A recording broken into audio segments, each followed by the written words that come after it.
Salut à toi, donc aujourd'hui je vais te présenter la méthode qui m'a permis de générer plus de 20 000 euros par mois dans le community management. C'est une méthode en 4 étapes que tu vas pouvoir appliquer même si tu débutes, que tu galères à te positionner ou que tu n'es pas encore de client. Ma méthode est très simple, elle s'appelle CETN. Et si tu restes jusqu'à la fin de cette vidéo, tu sauras comment construire une activité rentable dans le community management. Donc pour commencer, c'est quoi un community manager? Donc, tout simplement, c'est la personne qui va être chargée de l'image de marque d'un créateur ou d'un business sur les réseaux sociaux, donc une entreprise. Concrètement, c'est lui qui va créer et diffuser le contenu. Donc, comme tu peux le voir, il y a différents types de contenu. Donc, on va avoir du contenu éducatif. Donc, ça va être des tutoriels, des guides. Ça va jouer un rôle dans l'éducation de la personne. Ça peut être divertissant grâce aux vidéos courtes, des challenges, mais aussi inspirant par des témoignages, des coulisses. Ça peut être interactif grâce à des sondages, voilà, faire participer les gens justement par des leviers de questions, mais aussi des jeux. Sur le plan de la diffusion, on va retrouver différentes plateformes où tu vas pouvoir diffuser justement ton contenu. Donc TikTok, Instagram qui sont les plus connus, où tu vas avoir beaucoup de visuels et des trends virales. Mais aussi LinkedIn qui est très utilisé justement sur le plan professionnel. On retrouvera aussi Facebook et Telegram qui sont eux un peu moins utilisés mais qui restent quand même très intéressants sur des groupes privés et pour de l'engagement plutôt. Ensuite, il va avoir un rôle dans la planification. Donc concrètement, il va devoir planifier ses tâches au quotidien et son contenu de façon régulière. Tout ça par le biais d'un planning éditorial. Donc il existe différentes plateformes telles que Metricool par exemple. Mais tu peux aussi utiliser des outils très simples tels que Google Sheet qui sont totalement gratuits et accessibles par tous. Ensuite, c'est lui qui va gérer l'engagement et la communauté. Donc, quand on parle d'engagement, lui qui va concrètement animer la communauté, donc en posant des questions, en créant du contenu, il va créer un lien avec sa communauté et justement les inciter à venir discuter avec la marque ou l'entreprise en question. Donc, comme tu dois déjà le savoir, plus ta communauté elle est engagée et plus elle devient fidèle, donc plus elle a de chances de revenir vers toi et d'avoir confiance en toi. Donc par la suite de revenir et d'acheter chez toi. Donc bien sûr c'est aussi lui qui va réguler toutes les interactions sur les réseaux sociaux. Donc c'est lui qui va par exemple supprimer les commentaires déplacés où il y a un rapport avec la haine potentiellement. Mais il va aussi répondre aux DM et aux commentaires. C'est une de ses missions principales d'ailleurs, justement d'interagir avec les prospects de l'entreprise. Donc généralement, le mieux est de répondre dans les 24 heures. Pourquoi? Parce que sinon la personne perd tout intérêt, tu perds aussi en crédibilité, les gens se disent que tu n'es pas spécialement disponible, donc forcément tu perds tout intérêt.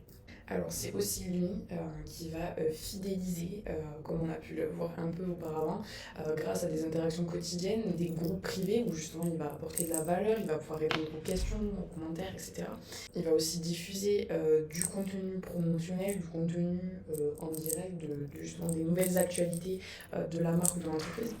Donc pour acquérir des prospects, des clients, il va tout simplement procéder à des CTA, des appels à l'action, des call to action.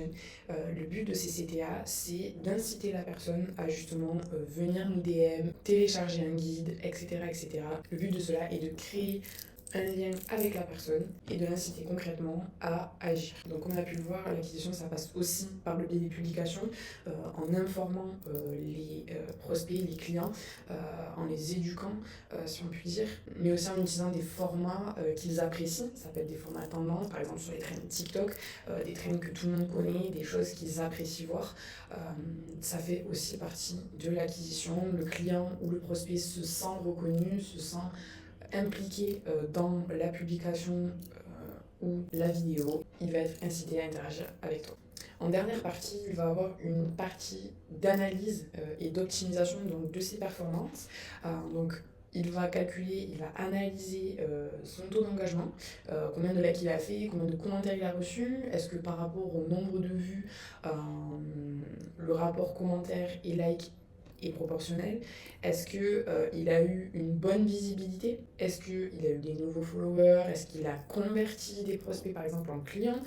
Est-ce qu'il a réussi à fidéliser? Est-ce qu'il a eu des retours de ses followers? Est-ce que le temps de visionnage par exemple de son contenu est bon?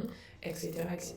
Tout ça dans le but justement de jauger, de voir ce qui fonctionne, ce qui ne fonctionne pas et de par la suite justement rectifier, corriger ce qui ne marche pas et donc optimiser au maximum son contenu et ses performances. Donc comme tu l'auras compris, un bon community manager, il ne se charge pas seulement de poster du bon contenu, il travaille aussi justement pour établir une communauté qui est engagée, une communauté qui interagit et justement son but principal, comme tu l'auras compris, c'est de convertir son audience en client. On va désormais passer à la méthode, donc ma méthode.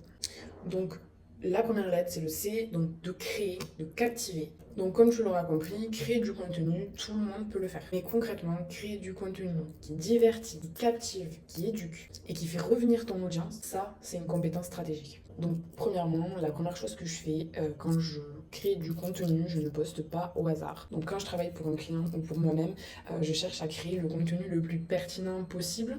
Quand je parle de pertinent, je vais m'adapter à la plateforme sur laquelle je me trouve. Si je suis sur Facebook, je ne vais pas poster le même contenu que je vais poster sur TikTok. Sur TikTok, on va plutôt être sur du format vidéo court. Tandis que sur Facebook, par exemple, on sera peut-être plus sur des posts ou des vidéos un peu plus longues que sur TikTok. Mais quand je parle de pertinent, je parle aussi pertinent en fonction de la cible du client ou de justement moi, ma cible. Qu'est-ce qu'elle aime, qu'est-ce qu'elle a envie de voir. Et tout cela est basé principalement sur le persona, à quelle personne je m'adresse, quel âge a-t-elle, est-ce que c'est un homme, est-ce que c'est une femme, etc. dans le but justement de m'adapter à ce que la personne souhaite et justement d'y répondre au mieux. Donc pour cela, je vais utiliser des formats qui captivent mon audience. Donc ça peut être des sondages, des questions-réponses, des carousels. Donc le but est vraiment de varier au maximum les formats. Donc justement pour ne pas avoir cet aspect redondant de tout le temps faire la même chose, que ce soit pour ton audience mais aussi pour toi qui va justement créer ces posts. Et enfin, une partie très importante, c'est, comme je l'ai dit auparavant, la planification et l'automatisation. Donc, je t'ai mis un petit exemple. Le lundi, tu vas planifier qu'à 10h, tu as une vidéo TikTok à faire ou à poster.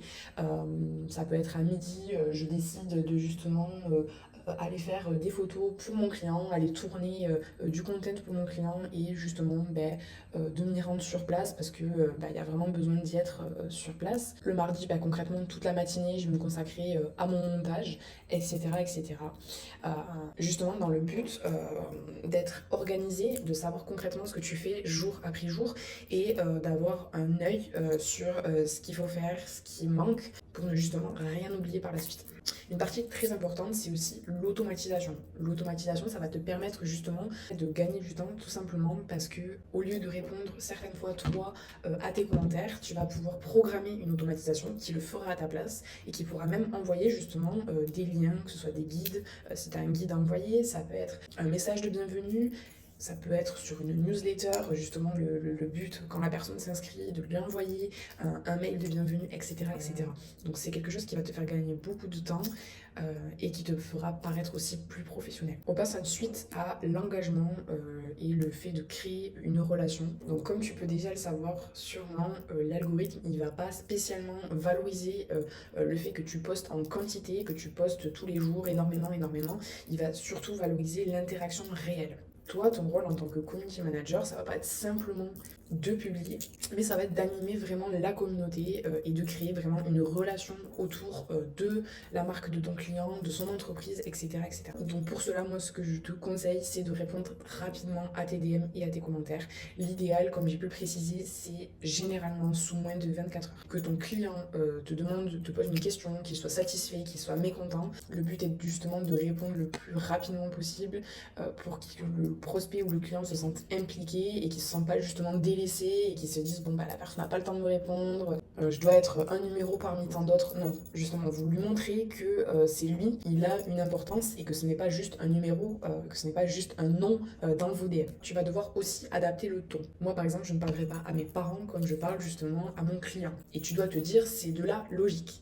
Malheureusement, il faut que tu t'adaptes en fonction de ton client. C'est-à-dire que si tu vois que, par exemple, ton client où ton audience est plutôt jeune, tu vas pouvoir utiliser un ton plutôt humoristique, justement, peut-être utiliser le tutoiement plutôt que le vouvoiement, ça paraîtra plus accessible. Mais si tu vois que, par exemple, peut-être ta cible est plus cadrée, plus âgée, tu vas pouvoir utiliser un ton plus professionnel, par exemple, où justement, tu vas peut-être utiliser le vouvoiement, tu vas peut-être rester un peu plus pro, dans le sens tu vas peut-être éviter un peu les touches humoristiques, etc., etc. Il existe plein de tons, mais l'important est de justement rester aligné avec ça, mais aussi d'être transparent, de dire concrètement les choses, encore une fois, toujours adapté à ton ton et à la façon dont tu t'adresses à la personne en face de toi. Donc dernière chose qui est pour moi importante, bien sûr, à voir selon ton client et selon le besoin de l'entreprise, hein, bien évidemment,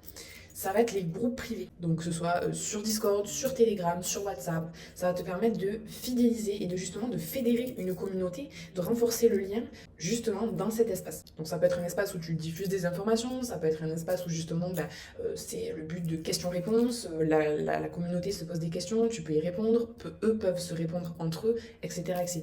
Et tout ceci dans le but de créer un vrai lien autour de l'entreprise, de la marque. Donc bien sûr, ce modèle-là n'est pas à adapter pour toutes les entreprises. Par exemple, je prends l'exemple d'un restaurant ou d'une boulangerie, ce ne sera pas forcément quelque chose de très intéressant pour eux à voir. Mais comme tu peux le voir, Nike le propose sur justement Facebook, justement pour motiver et encourager les amateurs de sport. Mais il y a aussi Apple qui le fait justement où dans ce groupe tu peux discuter entre passionnés justement de numérique, etc., etc. On passe maintenant au petit T qui est transformer l'intérêt en action. Une fois que j'ai capté leur attention mais aussi leur confiance, je laisse pas les choses traîner. Ce que je fais, c'est que je leur propose des actions concrètes. Donc ça peut être télécharger un guide, participer par exemple à un événement privé ou tout simplement réserver un appel. Donc je vais aussi utiliser l'emailing justement pour nourrir la relation, mais aussi les guider progressivement, donc guider mes prospects progressivement vers mon offre ou celle de mon client. Donc ce qu'il faut que tu comprennes, c'est que chaque contenu, chaque échange que je vais avoir avec une personne, elle a une logique derrière. Ça va être de créer de la valeur, mais aussi de la rapprocher d'une action à faire. Donc comme je te l'ai dit, télécharger un lien, un guide, etc. etc. Donc pour cela, je renforce ma crédibilité, c'est-à-dire que je vais utiliser des témoignages, des retours d'anciens clients que je vais justement pouvoir poster pour justement renforcer la crédibilité pour justement par la suite convertir mon client. Je vais pouvoir aussi faire des études de cas et de la social proof. Donc la social proof, c'est toujours des témoignages, des retours clients, des aspects positifs que mes clients ou mes prospects ont tirés de mon offre ou de l'offre de mon client. Et une technique qui marche aussi très bien, c'est les avant-après. Montrer par exemple, je prends l'exemple d'un programme de perte de poids, montrer la personne avant de perdre du poids et justement montrer l'évolution 2-3 mois après et voir le gain qu'elle a eu, le bénéfice qu'elle a eu justement d'utiliser ce programme-là. On va aussi proposer du contenu exclusif justement pour fidéliser et engager ton public. Donc comme tu dois déjà savoir, il existe des e-books, des e-books gratuits, des guides gratuits que tu peux proposer à tes prospects. Donc comme on l'a vu tout à l'heure, il y a aussi les newsletters, les accès aux groupes privés, mais aussi des masterclass. Tu peux aussi proposer des vidéos où l'entreprise peut te demander de faire des vidéos justement pour expliquer leur concept, pour montrer concrètement qui ils sont, s'ils ne sont pas encore connus, etc., etc. Mais aussi certaines marques font des lives justement pour répondre aux questions de leur communauté. Cela crée encore une fois un lien avec ton public. Donc pour cela, je t'ai mis quelques petites applications que tu vas pouvoir utiliser justement pour créer tes guides, tes newsletters, etc., etc. Donc le plus connu, quelque chose que tu connais déjà, c'est bien sûr Canva. Mais tu vas aussi retrouver HubSpot et Mailjet que tu vas pouvoir utiliser surtout pour créer des newsletters. Ensuite, selon moi, quelque chose qui n'est vraiment pas à négliger, c'est le fait de nurturer. Nurturer son audience, c'est quoi? Nurturer, c'est tout simplement analyser son audience, sa cible, son prospect et justement établir, élaborer une stratégie qui justement va répondre concrètement à ses attentes, à ses besoins. Donc le but est de t'adapter concrètement à cette personne-là, à cette cible-là et justement l'amener progressivement vers ton produit, ton offre, ton service. Donc c'est plus ou moins une qualification de ton audience, de savoir concrètement à qui tu t'adresses et qu'est-ce que tu dois faire pour le convertir. Donc pour cela, tu vas pouvoir utiliser des segments, si je puis dire. Donc froid, par exemple. Une audience froide, ça va être quelqu'un qui, par exemple, ne connaît pas ton entreprise, qui vient de s'abonner, qui t'a juste envoyé, par exemple, un message ou qui justement s'est abonné parce que il est un peu curieux, il se demande ce que c'est, il a peut-être envie d'en savoir un peu plus, mais il sait pas trop. Tu vas avoir aussi ceux qu'on peut décrire de tièdes, qui sont intéressés, qui ont un engagement plus ou moins moyen, qui tâtonnent et qui ne savent pas trop comment justement venir vers toi, ou qui sont venus vers toi mais qui sont peut-être un peu timides et qui sont intéressés et qui cherchent à avoir des informations. Et ensuite, on va avoir tout simplement le segment d'audience qui va être chaud patate, qui va justement vouloir passer à l'action, qui va te dire écoute, moi je suis intéressée, je veux ton produit, je veux ton service, qu'est-ce que je dois faire, etc. etc. Donc c'est quelqu'un qui est vraiment renseigné, quelqu'un qui sait que ton offre répond à son besoin. Donc le but justement de cette qualification, ça va être vraiment de répondre à ses besoins et par la suite de mieux le convertir et d'utiliser justement en fonction de son degré d'intéressement, de son degré de qualification, justement d'adapter ton message, d'adapter ton contenu pour justement essayer de transformer ces prospects-là en clients le plus facilement possible. Et donc encore une fois, tu vas pouvoir faire de l'emailing, des DM, des automatisations dans le but justement d'adapter ton message en fonction de la personne qui se trouve en face de toi et de gagner encore une fois du temps sur tout ça. Donc pour cela, on va retrouver ManyChat qui est justement la plateforme d'automatisation dont tout le monde parle. Tu vas encore une fois retrouver HubSpot, mais il existe aussi Brevo qui est un petit peu moins utilisé mais qui est tout aussi performant. On passe désormais à la dernière lettre qui est le N, négocier et convertir avec une approche efficace. Donc selon moi, c'est vraiment la partie la plus négligée par les community managers. Si tu veux vraiment vivre du CM, alors tu dois apprendre à vendre intelligemment. Vendre, ce n'est pas forcé. Vendre, c'est tout simplement guider le bon prospect vers la bonne solution. Donc on va revenir sur cet aspect d'échange en utilisant justement le social selling. Le social selling qui a justement pour but d'interagir stratégiquement avec ton audience pour instaurer une sorte de relation de confiance et par la suite le convertir en client. Donc pour cela, tu vas pouvoir contacter tes abonnés justement et les guider naturellement vers ton offre. Donc pour cela, tu vas pouvoir leur proposer des discussions ciblées sur par exemple une certaine thématique, des questions qu'ils se poseraient ou justement tout simplement les amener peut-être à se poser certaines questions, qu'est-ce qu'ils ont vraiment besoin. Mais tu vas aussi pouvoir leur proposer des appels découvertes où justement tu vas pouvoir parler de ton offre, de l'offre de ton client et répondre à ce moment-là aussi à leurs questions. Le plus important dans tes échanges, ça va être de poser les bonnes questions. Et pour cela, il faut que tu analyses la personne en face de toi. Est-ce qu'elle a peur de se lancer, si c'est une formation par exemple? Est-ce qu'elle manque d'argent, etc., etc. Et justement, pour cela, il faut que tu poses les bonnes questions. Donc on revient sur le CTA, donc appel à l'action que j'ai évoqué justement un peu plus tôt dans la vidéo. Ça va tout simplement être le fait de guider ton client à la fin par exemple d'une vidéo, à la fin, dans une description par exemple sur Instagram en bas de ton post, justement de les inciter, de les guider clairement vers une action à faire. Donc ça peut être réserve maintenant ton appel ou réserve maintenant ta place, inscris-toi juste ici, etc., etc. Dans le but justement de créer un chemin à ton prospect et de par la suite essayer de le convertir. Ensuite, une partie très importante, c'est l'analyse. Il faut analyser. Je vais analyser le nombre de vues. Donc, est-ce que mon contenu, il a réalisé assez de vues? Est-ce qu'il est visible par ma cible? Je vais aussi regarder le taux d'engagement. Combien de personnes ont liké? Combien de personnes ont partagé? Combien de personnes ont commenté? Combien de personnes ont liké? Combien de personnes ont partagé? Donc, je vais aussi analyser le nombre de clics, que ce soit sur mes stories ou sur un site web. Est-ce que les gens, concrètement, ils passent à l'action? Et enfin, je vais aussi regarder le nombre de réponses, le taux de réponse que j'ai. Donc, que ce soit à mes appels en action, que ce soit justement à mes DM. Donc pour prendre un exemple, si je fais une story avec un appel à réserver un appel gratuit et que sur cette story là je fais 300 vues mais j'ai uniquement 2 clics sur cette story, je vais de suite me dire qu'il y a un problème. Donc le problème il va sûrement provenir soit de mon message, du message que j'ai voulu communiquer, soit du timing, donc à l'heure où j'ai posté par exemple la story, est-ce que le timing était bon, est-ce que les gens n'étaient pas plutôt en train de travailler, soit il y a aussi un problème dans mon CTA, donc dans mon call to action, dans mon appel à l'action. Est-ce que concrètement, l'appel à l'action que j'ai fait guidait vraiment mon prospect à justement réserver un appel? Donc voilà justement le but d'analyser. Donc attention, par contre, je ne passe pas des heures à analyser mes stats. J'utilise simplement une méthode simple pour analyser ce qui marche, ce qui ne marche pas, et justement ajuster en conséquence de ce que j'ai analysé. Donc voilà, donc grâce à cette méthode CETN, j'ai construit un vrai système qui aujourd'hui me permet d'avoir un flux continu de prospects qualifiés, mais aussi des clients qui restent, qui sont satisfaits, qui veulent revenir, et où je peux générer justement des revenus stables qui ne vont pas en dessous de 20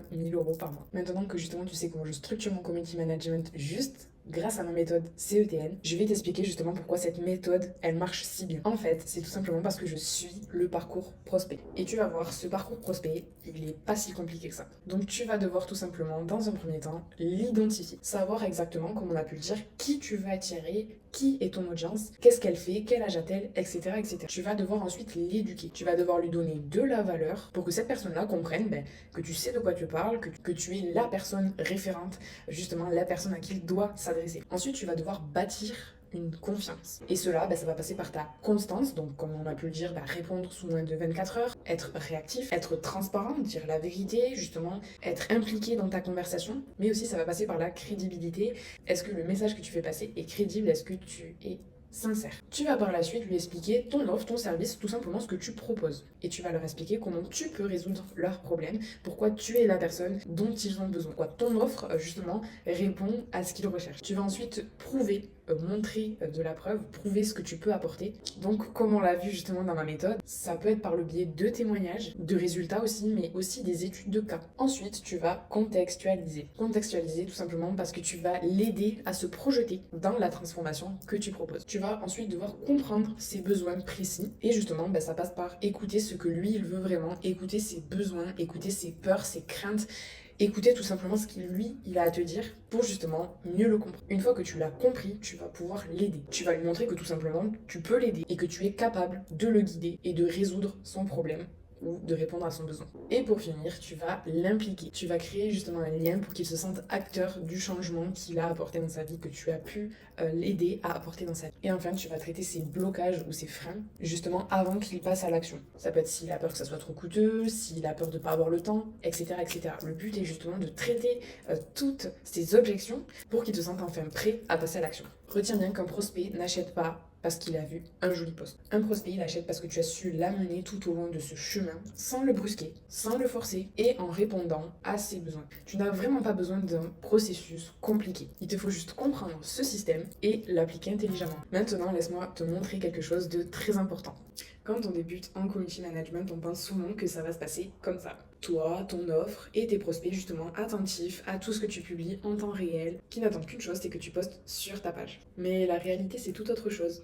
Ton prospect, aujourd'hui, il est noyé. Toi, tu es là avec ton offre. Et ton prospect, il va être bombardé par des pubs, des vidéos de voitures, Snapchat, Instagram, YouTube, peut-être le shopping. Ça peut être aussi réserver ses vacances. Bref, tu l'auras compris, tu n'es pas le seul sur la page de ton prospect. Et tu n'es pas seulement en compétition avec les autres CM, les autres community managers, tu es aussi en compétition avec tout ce qui entoure ton prospect et qui capte son attention. Et tu vas vite comprendre que si ton message n'est pas clair, que ton approche n'est pas structurée, tu vas devenir invisible. C'est pour ça qu'il est indispensable d'avoir une vraie méthode, une vraie stratégie et un plan d'action structuré et clair. Tu viens de voir comment structurer ton activité de community manager. Maintenant, tu as deux options. Soit tu essayes d'appliquer ça seul et tu avances lentement, soit tu passes à l'action, accompagné, guidé, pour aller droit au but et aller droit vers des résultats. Réserve ton appel découverte avec moi dès maintenant, et pendant cet échange, on pourra parler de ta situation actuelle, de tes blocages, et je pourrai t'aider justement à mettre en place un plan d'action